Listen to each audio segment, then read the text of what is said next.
Hello friend, कैसे हैं आप लोग। आई होप कि आप लोग अच्छे से होंगे। तो फ्रेंड, हमारे 33 केवी का जो विसवी है वैक्यूम सर्किट ब्रेकर है, उसका ये चौथा वीडियो होने वाला है। तो फ्रेंड, हमने बताया था पहले वीडियो में, हमने ये सब बताया था, क्लोजिंग कॉइल का भी बताया हूँ और ट्रिपिंग कॉइल का भी बताया हुआ हूँ, और इंडिकेशन सर्किट का भी आपको पूरा एकदम पूरा विधिवत बताया हुआ हूँ। उसके अंदर क्या क्या यानी ट्रिप सर्किट में क्या क्या लॉजिक लिया रहता है, बाइनरी इनपुट क्या होता है, उस सब मैं बताया हूँ। मोटर का भी सर्किट बताया हुआ हूँ। तो इस वाले वीडियो में हम बात करते हैं ना कि जो हमारी 33 केवी का जो वैक्यूम सर्किट ब्रेकर होता है, उसमें हीटर का सर्किट कैसे आप पहचानेंगे। यानी हीटर, जो स्पेस हीटर लगा रहता है और जो लैंप का रहता है, उसकी सर्किट के बारे में आज हम बात करने वाले हैं। तो देखिए, हमने जो आपको क्लोजिंग कॉइल में बताया था कि नहीं डीसी, ये ट्रिपिंग कॉइल में इंडिकेशन का है, सॉरी इंडिकेशन का है, तो इसमें डीसी सप्लाई इस्तेमाल किया हुआ है। जो हमारी ट्रिपिंग सर्किट है, इसमें भी डीसी सप्लाई इस्तेमाल किया हुआ है। जो क्लोजिंग कॉइल है, इसमें भी डीसी सप्लाई इस्तेमाल किया हुआ है, ठीक है। लेकिन जो हीटर होता है ना, हीटर वाली सर्किट में एसी सप्लाई इस्तेमाल किया जाता है। देखिए यहाँ पे लिखा हुआ है 230 volt AC supply from remote, ठीक है। आपके यानी जो पैनल है वहाँ से इसको 230 वोल्ट यानी सिंगल फेज की सप्लाई इसको मिल रही है। उसके लिए ये MCB 1 है। देखिए यहाँ पे आपको कैसे पहचानना है कि यानी सपोज दैट, ये तो आप तो देखने नहीं जाएंगे, खैर एक तो टैग लगा रहता है, लेकिन आपको कैसे पहचानना है, देखिए इसका जो फेरुल बनेगा ना, H1 और H2। जो H1 रहता है ये हमारा फेज होता है, और H2 हमारा यानी न्यूट्रल रहता है। तो H1 मतलब क्या है, कैपिटल H और कैपिटल H2। देख, आपको दिख रहा होगा, जूम करके देखिएगा तो आपको दिखेगा। तो H1 और H वाला जो फेरुल रहता है ना, AC के लिए रहता है, यानी जो हमारा अल्टरनेटिंग पावर रहता है AC के लिए रहता है।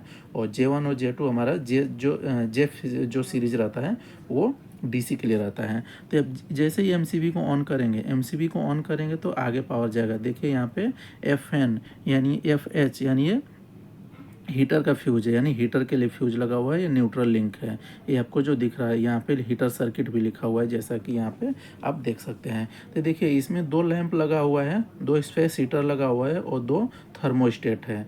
थर्मोस्टेट स्टेट को किससे डिनोट करते हैं, TH से, ठीक है।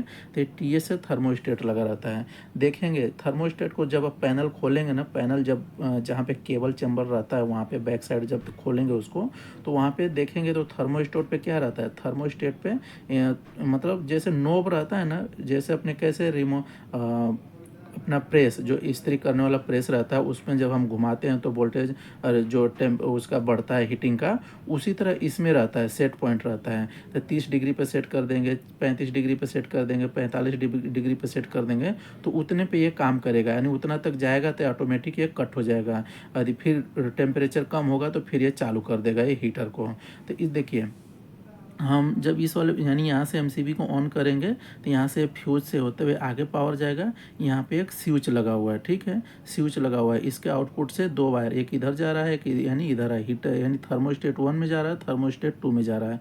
तो देखिए सीरीज में है, ठीक है। ये टेम्परेचर पे काम करता है। देखेंगे जब पैनल खोलेंगे तो उसके अंदर आपको देखने के लिए मिलेगा। तो देखिए यहाँ से इधर, यानी ये जैसे ये वाली स्विच को ऑन करेंगे तो यानी थर्मोस्टेट 1 में जाएगा, थर्मोस्टेट 2 में पावर जाएगी, और इसके आगे से हीटर में जा रहा है, स्पेस हीटर में। और इधर से भी ये स्पेस हीटर, ये स्पेस हीटर 1 हो गया, स्पेस हीटर 2 हो गया। तो ये क्या काम क्या करता है, ये जो हमारे पैनल के अंदर मॉइस्चर रहता है ना, नमी को अवशोषित कर देता है, यानी सोख लेता है, यानी वो नमी नहीं होने देता है, इसीलिए स्पेस हीटर लगाया जाता है। और देखिए न्यूट्रल यहाँ पे लिंक के द्वारा न्यूट्रल यहाँ से ऐसे हुए इसको मिल रहा है, ठीक है। तो यहाँ से ऐसे मिल रहा है, यहाँ पे न्यूट्रल आ गया और यहाँ पे भी न्यूट्रल आ गया, और ये जो लैंप है लैंप में भी न्यूट्रल आ गया, और यहाँ पे भी न्यूट्रल आ गया। तो जैसे ये वाली स्विच को ऑन करेंगे तो हीटर जो थर्मोस्टेट 1 में जाएगा पावर, और थर्मोस्टेट 2 में जाएगा पावर। उससे हीटर कनेक्टेड, 2 हीटर कनेक्टेड है। कितने वाट का है, ये 80 वाट का है। देखिए यहाँ पे लिखा हुआ है 80 वाट का है। ये दोनों सेम रेटिंग का है, तो दोनों ये ऑपरेट होगा। अब देखिए इसमें लैंप लगा हुआ है, एक लैंप लगा हुआ है। जैसे आपने क्या किया, यदि पैनल को खोलते हैं, पैनल को जब खोलते हैं ना, तो पैनल को जब खोलते हैं तो उसमें लैंप लगा रहता है, तो लैंप जल जाता है। तो इसमें लिमिट स्विच लगाया जाता है। जो पैनल आपका रहता है ना, जो पैनल का दरवाज़ा रहता है, जब उसको आप खोलते हैं तो लैंप जल जाता है। जब लैंप जल जाता है तो जो लिमिट स्विच रहती है ना, उसे डोर ऑपरेटेड लिमिट स्विच बोलते हैं।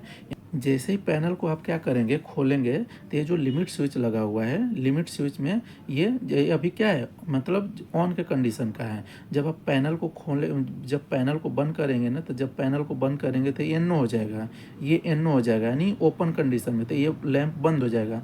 जैसे ही पैनल को क्या करेंगे, ओपन करेंगे, यानी ओपन करेंगे तो ये NC हो जाएगा, NC हो जाएगा। जब ओपन करेंगे तभी तो आपको लाइट जला हुआ दिखना चाहिए ना, तो उसी लिए इसका NC इस्तेमाल करो। जैसे आप पैनल को ओपन करेंगे तो ये NC हो जाएगा, ये NC हो जाएगा और ये आपका लैंप जल जाएगा।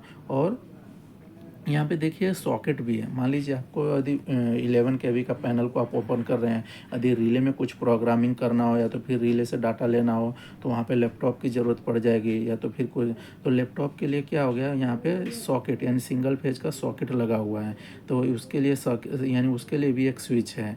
यानी ये स्विच को ऑन करेंगे तो ये वाले सॉकेट में पावर जाएगी और उसे जो भी कनेक्टेड आप करना चाह रहे हैं तो वो कर सकते हैं। तो ये होता है इसमें हीटर का सर्किट, बिल्कुल एकदम सिंपल होता है। इसको 1 से 2 बार देख लेंगे तो बिल्कुल एकदम समझ जाएंगे। तो आई होप कि पूरा एकदम शिवम जी आपको पूरा एकदम क्लियर हो गया होगा। तो फ्रेंड यदि इससे में कुछ आपको डाउट रह गया होगा तो आप हमें कमेंट कीजिएगा। तो फ्रेंड यदि हमारे चैनल को पहली बार देख रहे हैं तो हमारे चैनल को सब्सक्राइब कर दीजिए, लाइक कर दीजिए और दोस्तों के साथ शेयर कर दीजिए। और हाँ, बेल आइकन को ऑल पे सेलेक्ट करके रखिए ताकि जब भी मैं वीडियो डालूँ तो सबसे पहले नोटिफिकेशन आपको मिले।